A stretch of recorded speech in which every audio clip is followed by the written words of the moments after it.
Assalamualaikum warahmatullahi wabarakatuh. Perkenalkan, nama saya Bunga Dina Wahyulahi dengan NIM 210304121. Baiklah, pada kesempatan kali ini saya akan mengerjakan tugas ujian akhir semester, yaitu memaparkan materi dari pertemuan 9 sampai pertemuan 15 dengan mata kuliah komunikasi bisnis digital. Mari disimak guys. Dadah.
Baiklah, yang pertama yaitu ada keterampilan presentasi bisnis. Keterampilan presentasi bisnis yaitu membangun keterampilan presentasi bisnis yang efektif adalah kunci kesuksesan. Komunikasi yang baik dan penggunaan visual yang tepat dapat mempengaruhi keberhasilan presentasi. Kemudian selanjutnya, pentingnya keterampilan presentasi bisnis. Dalam dunia bisnis yang kompetitif, kemampuan untuk menyampaikan ide dan informasi dengan jelas dan persuasif adalah kunci utama memenangkan kepercayaan klien dan mitra bisnis. Kemudian selanjutnya, komunikasi efektif dalam presentasi bisnis. Komunikasi yang efektif melibatkan penggunaan bahasa tubuh, intonasi, suara, dan kejelasan pesan untuk memastikan bahwa semua yang disampaikan dapat dipahami dengan baik oleh audiens. Selanjutnya yaitu ada teknik menyampaikan presentasi secara bisnis persuasif. Yang pertama yaitu gunakan bahasa tubuh yang tepat. Gerakan tangan, ekspresi wajah, dan kontak mata yang kuat dapat meningkatkan daya persuasif dalam menyampaikan presentasi. Kemudian yang kedua ada sajikan data dalam bentuk grafik. Grafik dan tabel yang jelas dan mudah dibaca membantu audiens untuk memahami informasi dengan lebih baik. Kemudian sertakan testimoni pelanggan. Menggunakan kutipan atau dengan cerita sukses pelanggan dapat memberikan audiens mengenai manfaat produk atau layanan yang kita miliki. Kemudian ada penggunaan visual dan media dalam presentasi bisnis. Presentasi bisnis yang menggunakan gambar, video, atau media lain dapat membantu menarik perhatian audiens dan mempertahankan minat mereka sepanjang presentasi. Bagaimana sih cara mengatasi rasa gugup yang saat presentasi? Yaitu rasa gugup saat presentasi adalah hal yang wajar. Menyiapkan diri dengan baik, latihan yang cukup, dan berfokus pada pesan yang ingin disampaikan. Itu dapat membantu untuk mengurangi rasa gugup. Kemudian, selanjutnya menyampaikan presentasi bisnis dengan percaya diri. Percaya diri adalah kunci kesuksesan dalam presentasi bisnis. Memiliki pengetahuan yang mendalam tentang topik, bersikap profesional, dan merasa yakin dengan isi presentasi adalah faktor paling penting dalam membuat presentasi yang efektif. Materi selanjutnya yaitu komunikasi interpersonal dan kelompok. Komunikasi adalah istilah yang begitu populer saat ini. Media massa, buku, kelompok, ataupun diskusi pelatihan, sampai seminar dan sebagainya membahas mengenai komunikasi. Manusia modern diberondong oleh pesan-pesan komunikasi dari berbagai jurusan, baik secara terang-terangan ataupun secara halus, baik secara verbal ataupun secara non-verbal. Kemudian, apa sih yang dimaksud dengan komunikasi interpersonal? Komunikasi interpersonal adalah proses pertukaran informasi, ide, pendapat, dan perasaan yang terjadi di antara dua orang atau lebih. Contohnya, komunikasi interpersonal ataupun pribadi. Seperti percakapan antara dua teman, percakapan dengan keluarga, atau percakapan dengan 3 orang. Komunikasi interpersonal bisa terjadi di mana saja ketika menonton film, belajar, ataupun kita sedang bekerja. Kemudian, menurut R.Y. Nepage, komunikasi interpersonal atau komunikasi antar pribadi adalah proses komunikasi antara 2 orang atau lebih secara tatap muka. Ini memungkinkan komunikatornya menyampaikan pesan secara langsung dan komunikan menanggapinya secara bersamaan. Kemudian, menurut Afendi, komunikasi interpersonal adalah komunikasi yang terjadi pada 2 orang dan sedang melakukan percakapan. Kontak tersebut bisa bertatap muka atau melalui telepon sehingga menimbulkan timbal balik di antara perbicaraan di antara 2 orang tersebut. Kemudian ada beberapa ciri-ciri komunikasi interpersonal, yaitu yang pertama, bahasa yang digunakan bisa formal dan informal. Kemudian memakai media tertentu, misal seperti telepon, ponsel, ataupun email. Kemudian yang ketiga, dilakukan 2 orang atau lebih. Kemudian yang keempat, bersifat terbuka dan komunikatif. Selanjutnya ada efektivitas komunikasi interpersonal. Yang pertama, ada keterbukaan atau openness, kemudian empati, sikap mendukung, suportif, kemudian sikap positif, berpikir secara positif, kemudian kesetaraan, equality. Kemudian ada kelompok. Apa yang dimaksud dengan kelompok? Kelompok adalah sekumpulan orang yang mempunyai tujuan bersama yang berinteraksi satu sama lain untuk mencapai tujuan bersama, mengenal satu sama lain, dan memandang mereka sebagai dari kelompok tersebut.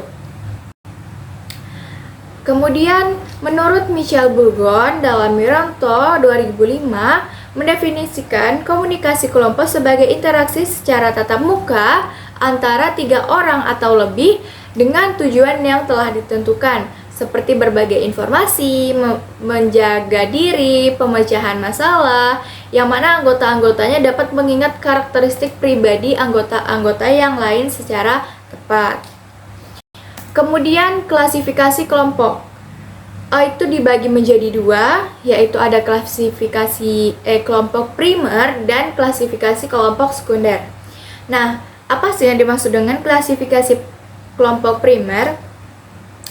Kualitas komunikasi dalam kelompok primer itu bersifat dalam dan meluas. Dalam artinya menembus kepribadian yang tersembunyi atau menyikap unsur-unsur yang tersirat. Meluas artinya hanya sedikit kendala yang menentukan rintangan dan cara berkomunikasi. Dalam kelompok primer, kita menentukan hal-hal yang bersifat pribadi dan menggunakan berbagai lambang. bahasa verbal maupun nonverbal. Dalam kelompok primer tidak ada pembagian peran secara sistematis karena komunikasi yang terjadi secara langsung dan bersifat informal. Kemudian kelompok sekunder. Apa sih yang dimaksud dengan kelompok sekunder? Yaitu komunikasi bersifat dangkal atau menembus permukaan luar dari kepribadian kita. Nah, dan terbatas hanya berkaitan dengan hal tertentu saja. Kebanyakan menggunakan komunikasi verbal dan jarang sekali melibatkan komunikasi nonverbal. Dalam kelompok sekunder terdapat pengelompokan anggota yang terorganisir secara sistematis untuk tujuan tertentu karena interaksi sosial terjadi secara tidak langsung, berjauhan, dan sifatnya kurang kekeluargaan. Kemudian masuk ke materi selanjutnya yaitu negosiasi. Pengertian dari negosiasi dalam komunikasi bisnis.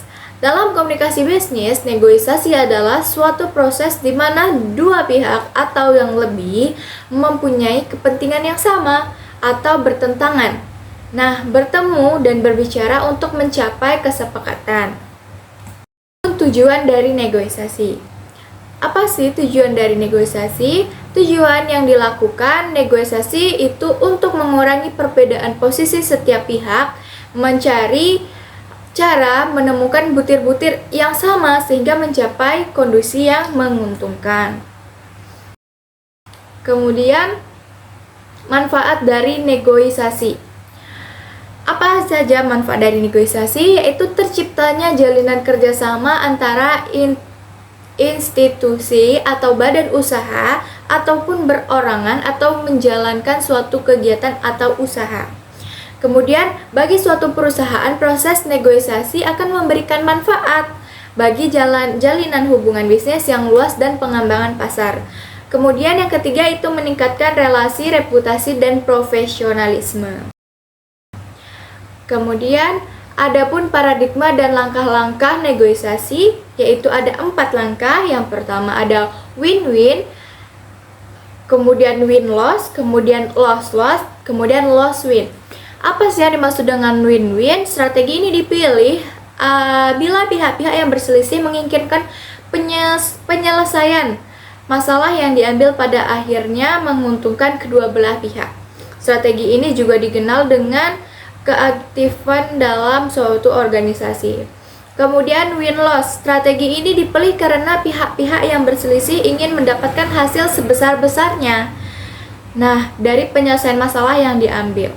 Dengan strategi ini, pihak-pihak yang berselisih saling berkompetisi atau berlomba-lomba untuk mendapatkan hasil yang mereka inginkan. Kemudian ada loss to loss. Strategi ini dipilih berdasarkan dampak kegagalan dari pemilihan strategi yang tepat dalam bernegosiasi. Akibatnya pihak-pihak tidak dapat yang diinginkan atau tidak puas dengan hasilnya sama sekali. Kemudian loss win.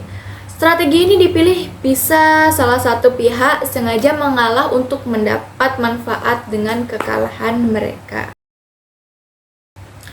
Kemudian adapun taktik dalam negosiasi yaitu membuat agenda, kemudian membuat tenggang waktu atau deadline, kemudian intimidasi. Kemudian adapun jenis-jenis negosiasi berdasarkan gaya pendekatan dalam proses negosiasi. Berorientasi pada bargaining merupakan sebuah bentuk negosiasi yang menggunakan pendekatan yang digunakan oleh para komunikator yang kompetitif. Orientasi kalah-kalah, kemudian ada negosiasi dalam bentuk kompromi, kemudian ada negosiasi yang berorientasi menang dan menang. Ke materi selanjutnya yaitu etika dalam komunikasi bisnis. Pengertian etika berasal dari kata Yunani ethos, yaitu mengandung arti yang cukup luas, yaitu adat, kebiasaan, akhlak, watak, perasaan, sikap, dan cara berpikir. Etika merupakan suatu pemahaman mengenai tindakan yang benar dan salah, Etika memberikan panduan apakah suatu perilaku tertentu dapat digolongkan perilaku bermoral atau tidak bermoral. Kemudian adapun peran etika. Peran etika yaitu etika memberikan dorongan dan mengajak sikap individu guna bersikap yang kritis dan bersikap rasional dalam rangka mengambil keputusan berdasarkan kepada pendapatnya sendiri dan bisa untuk bertanggung jawab secara baik. Kemudian etika mampu memberikan pengarahan kepada masyarakat guna berkembang menjadi sebuah masyarakat yang teratur, tertib, dan damai. Faktor yang mempengaruhi pembentukan etika ditentukan oleh faktor internal dan faktor eksternal. Nah, yang pertama ada faktor internal, yaitu keadaan dari manusia itu sendiri atau dari dalam diri kita sendiri yang meliputi kognitif, pemahaman ajaran agama, kemudian kecerdasan, kemudian latar belakang afektif, motivasi minat, sikap, konsep diri, dan kemandirian. Kemudian ada yang kedua itu faktor eksternal, keadaan yang berasal dari luar diri manusia atau dari orang lain atau dari lingkungan sendiri yang meliputi pendidikan, ya kan, lingkungan keluarga maupun pendidikan sekolah. Ada manfaat etika dalam bisnis. Apa sih manfaat dari etika bisnis itu? Dalam memiliki sebuah etika, tentu saja klien merasa lebih dihargai dan tentu saja mampu memberikan gambaran kualitas perusahaan pada klien. Selain itu, jaminan dengan adanya kerjasama yang baik terjalin dengan pribadi yang memiliki kualitas diri yang terjaga, juga etika, citra perusahaan bisa menjadi lebih baik dan tidak adanya buruk dan membuat jalan bisnis menjadi lancar terkendala. Teknologi digital dalam komunikasi. Menurut salah satu lembaga penelitian di US, the Advisory Council for Applied Research and Development, teknologi informasi sebagai suatu disiplin ilmu sains, teknologi dan rekayasa dan teknik-teknik manajemen yang digunakan dalam menangani dan memproses informasi. Bagaimana aplikasinya? Komputer dan interaksi dengan manusia adalah dan mesin, serta asosiasinya dan kondisi sosial, ekonomi, dan budaya. Teknologi informasi atau TI adalah suatu produk yang tidak berwujud. Kemudian, dalam praktek komunikasi bisnis itu diperlukan sarana yang dapat menunjang proses komunikasi itu. Teknologi informasi dan komunikasi yang semakin hari semakin berkembang dapat dimanfaatkan dalam praktek komunikasi bisnis. Internet adalah jaringan komputer yang tersusun di ribuan komputer. Kemudian apa sih yang dimaksud dengan teknologi digital? Teknologi digital adalah suatu alat yang tidak lagi menggunakan tenaga manusia secara manual, tetapi lebih pada sistem pengoperan otomatis dengan sistem komputerisasi ataupun format yang dapat terbaca oleh komputer. Kemudian adapun manfaat mempelajari penggunaan teknologi informasi dalam komunikasi, yaitu yang pertama mengenal serta mengerti definisi teknologi informasi. Kemudian yang kedua, memperoleh, mengenal, serta mengerti informasi teknologi dalam komunikasi bisnis. Kemudian yang ketiga, itu mengenal serta mengerti alasan penggunaan teknologi informasi dalam komunikasi bisnis digital.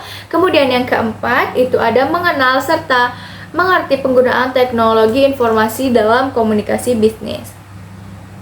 Kemudian adapun kelebihan dari suatu teknologi yaitu adalah data yang terkirim dari suatu tempat ke tempat lain tidak terpengaruh cuaca buruk dan noise karena data yang tertransmisikan tadi dalam bentuk sinyal digital. Berbagai tipe sistem komunikasi tersedia dan dapat terpakai. Kemudian biaya perawatan yang lebih rendah karena lebih praktis dan lebih stabil. Kemudian adapun kekurangan dari teknologi digital yaitu ada dua. Yang pertama, kesalahan yang memungkinkan terjadi pada saat pengubahan sinyal yang analog ke digital. Kemudian kemungkinan tercurinya data digital yang penting seperti nomor rekening ataupun data penting, kemudian pekerjaan terkena itu oleh hacker ataupun virus. Baiklah, sekian presentasi pemaparan materi dari pertemuan 9 sampai pertemuan 15. Sekiranya dapat bermanfaat bagi teman-teman semua. Terima kasih. Wassalamualaikum warahmatullahi wabarakatuh. Bye bye.